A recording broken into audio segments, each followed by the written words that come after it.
Faut-il être intelligent pour réussir dans sa vie, pour devenir riche?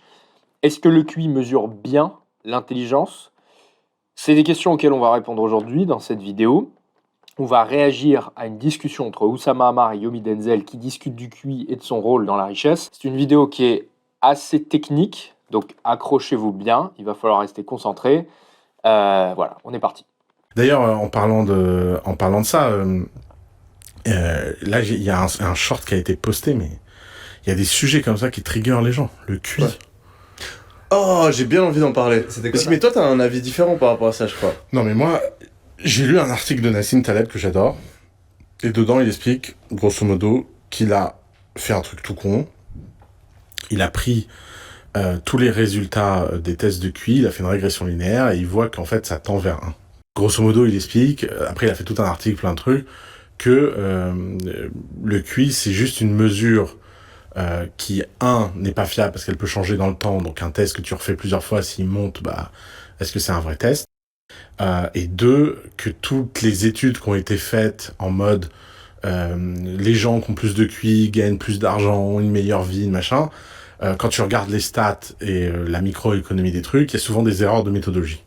Et il accuse les psychométriciens et les psychologues, etc., de rien connaître en stats. Mais il a un argument purement statistique, il a pris les études. Parce que je trouve que moi j'ai le positionnement inverse, donc on est tous d'accord que le QI est un test qui est approximatif, qui a ses défauts, etc. Mais je trouve que c'est un peu quand même simpliste de dire que du coup c'est un test qui est inutile et qui est complètement faux. Il y a quand même, je pense, des corrélations importantes entre le test de QI c'est tout le sujet, et la capacité cognitive que tu as. Et donc, je pense qu'il y a deux choses qui sont importantes à comprendre par rapport à ça. C'est déjà la première, comment est-ce qu'on fait un test de QI? Parce qu'on comprend, on dit, ouais, non, t'as un QI, ça veut juste dire que t'es fort à faire les tests de QI. Oui, mais un test de QI, qu'est-ce que c'est? C'est prendre toutes les manières dont on peut, ou un grand nombre de manières dont on peut utiliser notre cerveau pour accomplir des tâches. On met toutes ces choses-là, et ensuite, on te teste, en termes de rapidité et de compétence sur ces choses-là, et on te donne un score. Et ce qu'on a remarqué, c'est qu'il y a une corrélation, je crois, de 80%, quelque chose comme ça, entre les différentes tâches. C'est la vérité en fait, c'est que un test de QI, ce qu'on appelle le test de la Weiss, en fait, c'est un ensemble d'indices qui vont être mesurés. Donc on va mesurer l'indice verbal, l'indice non verbal, votre capacité d'analogie, la richesse de votre vocabulaire, la vitesse de traitement, votre mémoire, vos compétences en arithmétique, vos capacités visio-spatiales, on redéveloppera tout ça. Et ce qu'on a remarqué effectivement, c'est qu'il existe une corrélation entre toutes ces dimensions-là, exactement comme il vient de le dire, et ça s'appelle le facteur G. Voilà, ça s'appelle le facteur G de l'intelligence. C'est un facteur inconnu. Jusqu'à aujourd'hui, on ne sait pas vraiment ce que c'est, on sait juste qu'il y a un dénominateur commun. En fait, encore une fois, le sujet, il est pas là. Le sujet, c'est que si Taleb a raison, il y a un problème. Parce que si Taleb a raison, ça veut dire qu'on est fooled by randomness. Parce que toi, ce que tu vois pas, c'est les conséquences de ça. Les conséquences de ça, c'est que t'as une mafia du QI, t'as des gens qui utilisent ces tests-là pour catégoriser les gens, pour labelliser les gens, pour leur donner un travail ou pas leur donner un travail, pour donner des opportunités, pas donner des opportunités. Et si en fait, c'est pas fiable et que ça ne prédit rien et qu'on supprime des chances à des gens, labelliser les gens, c'est dangereux. C'est 100%. tout. Et en fait, c'est ça l'argument de Taleb. L'argument de Taleb, c'est que c'est un truc pseudo-scientifique qui se part. Pourquoi pseudo-scientifique? Lis son putain d'article, ça fait 200 fois que je sais. L'argument de Nassim Taleb, c'est effectivement déjà, pour reprendre Oussama Ammar, de dire qu'il n'y a pas ce qu'on appelle de fidélité test-retest. Alors, du coup, on va faire un peu de psychométrie. En psychométrie, vous avez 3 caractéristiques qui sont nécessaires pour déterminer si un test est oui ou non pertinent pour être utilisé. Donc la première caractéristique, vous allez avoir sensibilité, fidélité, validité. La sensibilité, c'est de dire ok, ce test de QI, il permet bien de discriminer les gens entre eux. C'est-à-dire, on a bien une minorité de gens qui ont des très bonnes notes, on a bien une minorité de gens qui ont des mauvaises notes, et on a une majorité de gens qui se retrouvent au milieu. Si le test n'était pas sensible, alors on verrait beaucoup de gens qui auraient soit des très bonnes notes, et dans ces cas, le test n'est pas assez difficile, soit beaucoup de gens qui auraient des mauvaises notes, et dans ces cas-là, le test est trop difficile. Deuxième indice, c'est la fidélité. La fidélité, c'est donc est-ce que ce test mesure bien dans le temps la même chose. Donc c'est ce que disait Oussama Ammar. en citant Nassim Taleb quand il dit que lorsque vous faites passer un test de QI à une personne, effectivement, la personne, si elle le passe, il va y avoir une forte variabilité intra-individuelle dans les résultats des tests de QI. C'est-à-dire qu'une personne qui va passer un test aujourd'hui peut-être aura un autre résultat demain et peut-être encore un autre après-demain. Et ça, effectivement, c'est quelque chose de vrai dans les tests de QI. Est-ce que c'est un problème? Pas forcément. Parce que un psychologue rigoureux, si vous fait passer un test de QI, il va vous faire passer plusieurs fois. Parce qu'on sait très bien que si vous le passez le matin, par exemple, le matin, généralement, on est un peu plus concentré.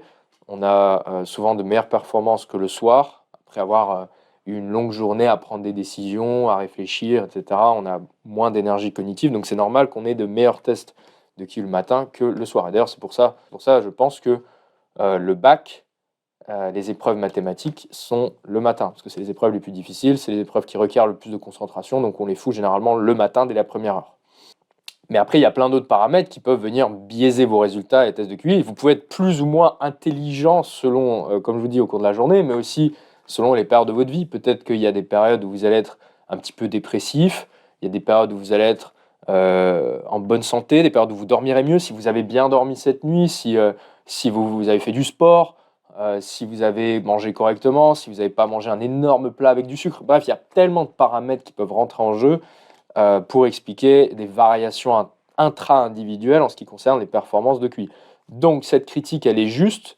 Néanmoins, dans les faits, c'est quelque chose qu'on arrive plus ou moins à lisser en faisant passer différents tests de QI au cours d'une certaine période pour essayer de jauger, d'estimer à peu près quel est le résultat, quel est le score de cette personne-là.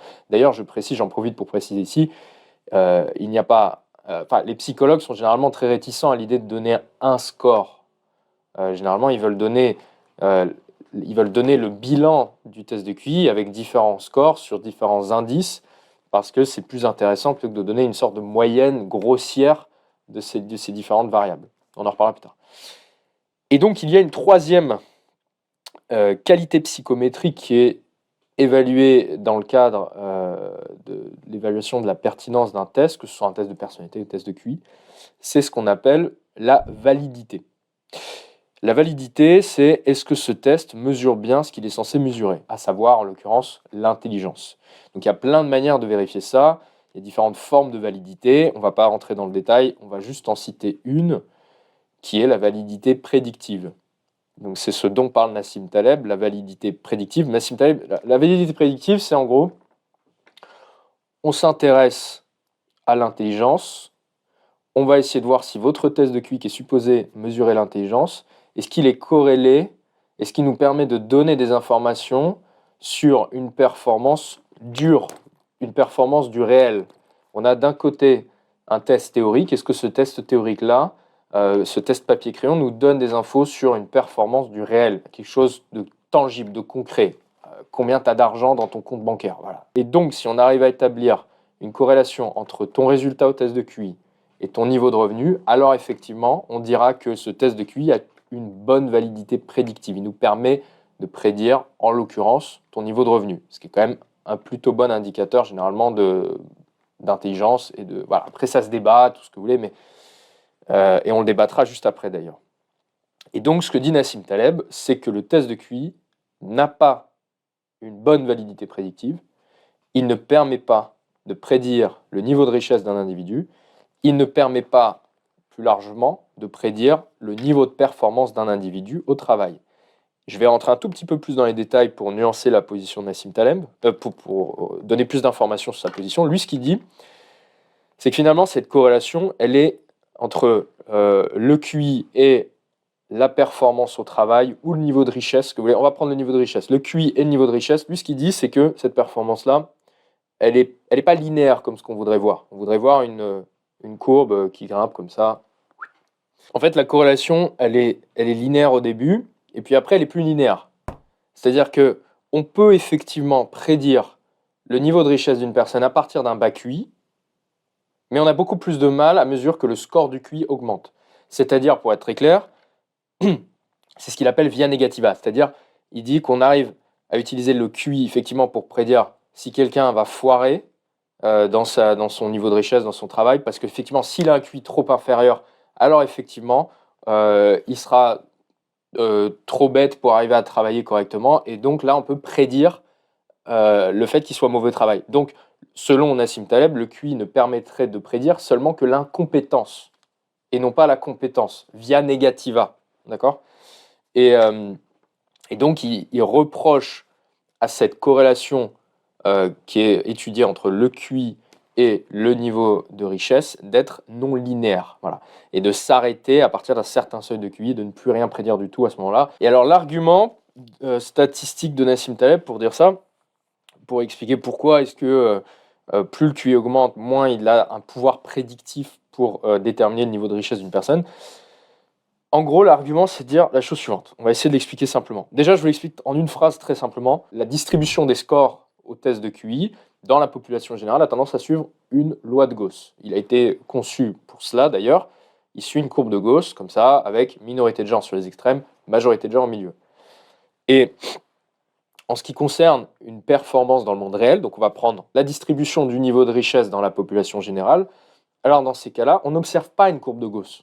C'est ça l'argument, c'est que la distribution du niveau de richesse dans la population générale ne suit pas une courbe de Gauss. Le niveau de richesse dans la population générale suit ce qu'on appelle une loi de Pareto, c'est-à-dire qu'on voit peu de gens qui ont 0 €, il y en a, mais il y en a peu, et ça grimpe très rapidement vers la médiane qui doit être à peu près en France, on va prendre, ça doit être à peu près 1 500 € le SMIC, et au-delà, après, ça va lentement diminuer, et alors très lentement diminuer. Ça grimpe très vite entre 0 et le SMIC, et ensuite ça diminue très lentement à mesure qu'on avance vers les extrêmes, et ça tend ensuite vers une sorte d'asymptote. C'est ce que Nassim Taleb appelle une fat tail. Fat tail, ça veut dire littéralement, ça veut dire grosse queue. Parce qu'en fait, vous voyez bien que la courbe, elle est asymétrique. Elle tend beaucoup plus d'un côté que de l'autre. C'est-à-dire que les scores de richesse, en l'occurrence, peuvent aller très loin, bien plus loin d'un côté que de l'autre, ce qui n'est pas le cas d'un test de QI. Donc, pour en revenir à nos statistiques, l'argument de Nassim Taleb est de dire qu'on ne peut finalement pas comparer une performance qui suit une distribution normale dans la population, test de QI, avec une performance qui ne suit pas une distribution de la normale, c'est-à-dire une performance réelle, tangible, en l'occurrence les revenus. La vérité, c'est que ce que dit Nassim Taleb est faux, puisque c'est possible de comparer deux courbes, même s'il y en a une qui suit une distribution normale et que l'autre ne le fait pas. Il y a des outils statistiques qui permettent de réajuster, de réadapter les deux courbes pour qu'elles soient comparables, si je puis dire. Voilà.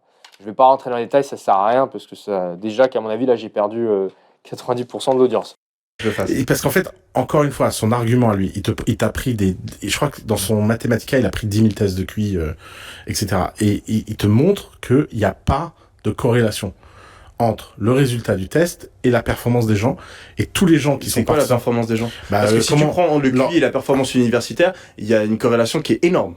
Énorme. Alors oui, mais lui, il ne parle pas de ça, il parle de wealth. Oui, bah oui, alors là, on peut parler, et moi, je suis complètement d'accord. Et c'est pour ça que dans plein de mes vidéos, je dis, tu peux devenir riche sans être spécialement bon à l'école ou en étant spécialement intelligent, parce que c'est multifactoriel, et que l'intelligence, c'est pas le critère le plus important. Mais de dire que le QI ne prédit rien. Non, mais le QI ne prédit pas. Alors, on va reformuler. L'article, c'est QI don't predict level of wealth. C'est ça le sujet. Ok, et ça, c'est statistiquement prouvé.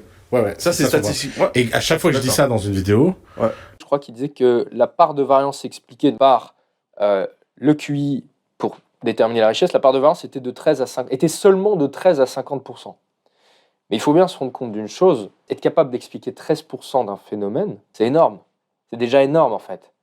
Et évidemment qu'il n'y a aucune variable qui va vous prédire 100% d'une performance. Et plus on avance dans les hauts niveaux d'intelligence, moins cette intelligence va servir à se démarquer des autres, en ce qui concerne l'accès aux ressources. Que vous ayez 120 ou 150 de QI, ça ne va pas changer grand-chose au niveau de richesse que vous allez développer.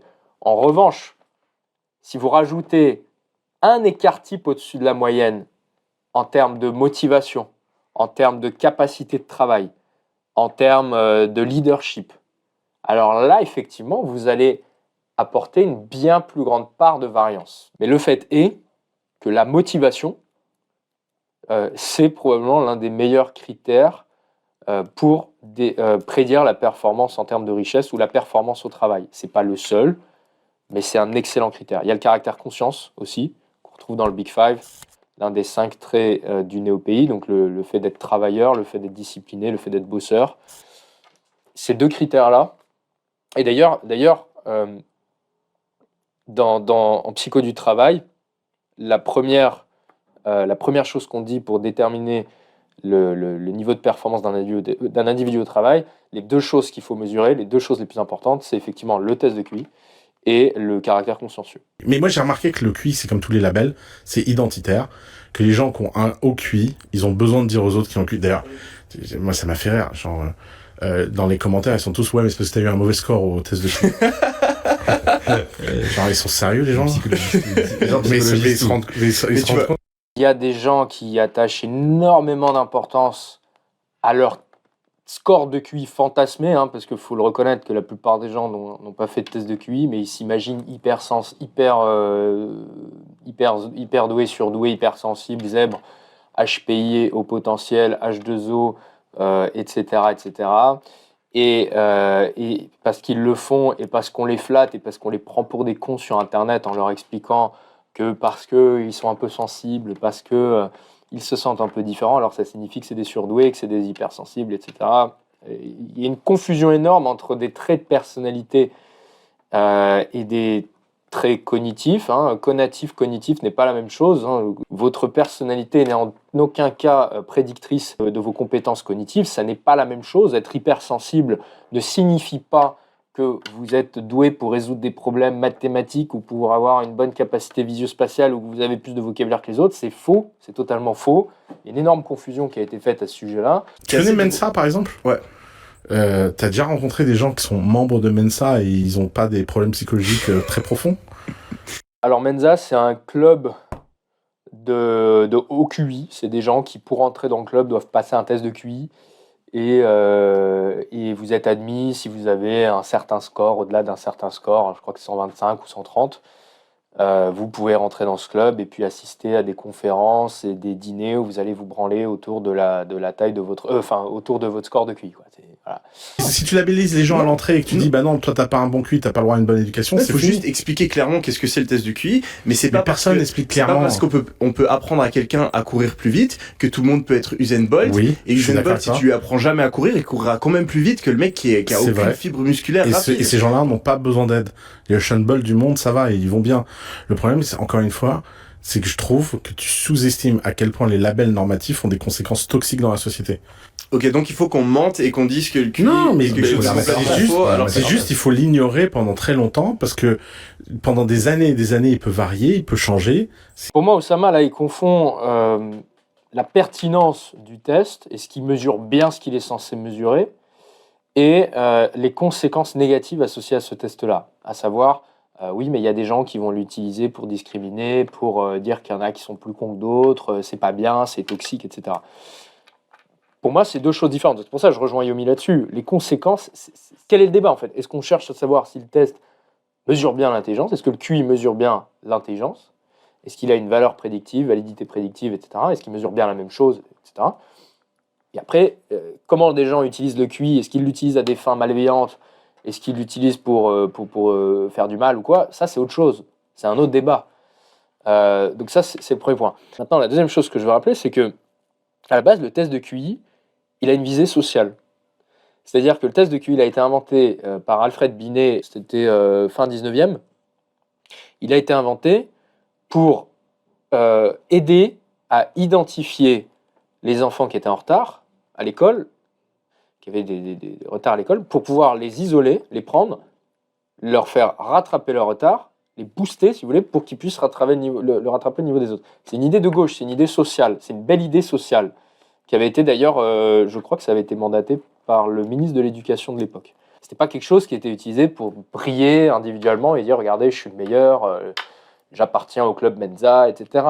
Ça avait une visée profondément sociale. Et c'est une idée française, ça vient de France. Mais moi, qui vous écoute, j'ai pas lu l'article, mais en fait, je comprends qu'il y a 2 écueils. Vous dites un peu la même chose. C'est, toi, il y a 2 choses à l'idée, c'est de dire, si tu fais des efforts, ça changera rien parce que ta génétique est pourrie. ça met ça dans la tête des gamins, ce qu'on met Ah non, beaucoup. c'est le pire truc à Et faire. leur dire, en même temps, tes efforts seront le seul déterminant de ta réussite, c'est aussi Ouais. leur mettre une pression énorme. Bon. Voilà, exactement. Mais Moi, moi je qui suis. vis en France, les amis, je peux vous dire qu'on est plus menacé par le premier que par le deuxième, et c'est d'ailleurs pour ça que vous existez.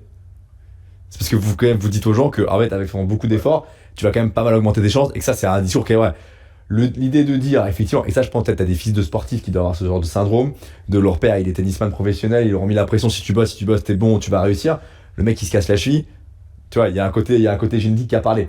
Je pense qu'il faut éviter ces deux écueils-là, mais enfin, moi, je pense que vous existez, parce que le plus gros écueil sur lequel on est en France, c'est qu'on dit aux gens que on surestime le déterminisme et puis le QI, entre guillemets. Donc, je pense qu'il faut remettre le thermomètre à sa place. Il existe, il est imparfait et tout, il faut le mettre à sa place. Je suis complètement d'accord avec ce qu'il dit le monsieur là. À savoir qu'il y a deux écueils en fait. Deux écueils. D'un côté, il y a des gens qui disent, qui est peut-être plus la mentalité américaine, qui est de dire tout est lié à l'effort. Si vous travaillez, vous aurez tout ce que vous voulez dans votre vie. Il suffit de bosser. L'intelligence ne compte pas, la beauté ne compte pas, toutes ces choses-là ne comptent pas, la génétique ne compte pas. C'est juste hard work and dedication. Et de l'autre côté, cette mentalité plutôt française qui est de dire ah bah si vous n'êtes pas d'une bonne famille, c'est impossible de devenir riche. Si vous n'avez pas hérité ou vendu de la drogue, c'est pas possible. Pour séduire les femmes, il faut avoir la génétique du Tchad, faut faire plus d'1m90, sinon c'est mort, faut faire ci, etc. Et c'est vrai que cette mentalité-là, et il le dit, c'est celle qui est la plus dangereuse et la plus nocive, et malheureusement une mentalité qu'on retrouve beaucoup en France, c'est de toujours trouver un déterminisme sur lequel on n'a aucun contrôle qui viendrait expliquer nos échecs. Voilà. C'est la faute à la génétique, c'est la faute à l'hypergamie, c'est la faute au féminisme, si ma vie c'est de la merde. Et là maintenant ils disent du coup ça serait la faute au QI, j'ai pas le QI de 130, donc c'est pour ça tu comprends que je fais pas 7500 € par mois parce que j'ai pas le bon QI, etc. Donc je suis d'accord avec cette vision et ça m'amène à un débat qui est le débat du locus de contrôle, que j'aime beaucoup ramener sur cette chaîne YouTube, j'en parle souvent. C'est de dire qu'il y a deux types de personnes dans le monde, pour reprendre Clint Eastwood. Il y a ceux qui considèrent que tout ce qui leur arrive sont du fait de caractéristiques personnelles, internes, locus de contrôle interne, ça vient de moi. Mes échecs, mes réussites, ça vient de moi. C'est parce que je suis intelligent, c'est parce que j'ai foiré, c'est parce que je suis intelligent que j'ai réussi, c'est parce que j'ai merdé, j'ai fait une erreur, c'est pour ça que j'ai foiré. Je suis en dépression parce que j'ai des pensées dans ma tête qui me maintiennent dans cet état dépressif. Et puis après, vous avez le locus de contrôle externe, qui est cette fois d'expliquer mes échecs, mes réussites, ce qui m'arrive dans la vie, par des causes externes. Voilà, vous avez compris. Le féminisme, l'hypergamie, la société, Macron, etc. Et ce qui avait été démontré dans les articles que j'avais commentés sur une vidéo de cette chaîne YouTube, c'était que les gens qui avaient un locus de contrôle interne, généralement, avaient de plus hauts revenus, avaient plus de probabilité d'être heureux dans leur couple. Ces gens-là avaient moins de probabilité de tomber en dépression, etc. Ils avaient moins de risque de maladies coronariennes. Et la liste était extrêmement longue. Et donc, ce que je concluais dans cette vidéo-là que j'avais faite à l'époque, dont je suis assez fier, je l'avais tournée Place de la République, la conclusion, c'était de dire, mais en fait, on ne sait pas. Tu vois, on ne sait pas. Est-ce que c'est des causes comment expliquer la réussite des gens? Est-ce que c'est l'environnement? Est-ce que c'est la génétique? À quelle proportion? Avec quelle proportion? On ne sait pas. On ne saura jamais vraiment, puisqu'on ne peut pas distinguer toutes ces variables. Il y en a beaucoup trop et c'est tellement complexe. Et la conclusion, c'est de dire, mais finalement, peu importe l'explication en fait. Peu importe. L'important est juste d'être persuadé, d'avoir une conviction inébranlable dans sa capacité à changer les choses. Pour ceux justement qui sont intéressés à l'idée de reprendre le contrôle sur leur vie amoureuse, allez voir mes emails interdits. Donc je vous envoie 7 emails parmi mon meilleur contenu gratuit, c'est 100% gratuit, pour vous apprendre à rendre une femme amoureuse. Voilà, je vous donne des anecdotes, je vous explique, on parle de choses dont je ne parle pas sur YouTube, sur la sexualisation, sur le sexe. C'est du bon contenu, je vous le dis sincèrement. C'est entièrement gratuit et vous avez accès immédiatement dès que vous vous inscrivez sous cette chaîne YouTube.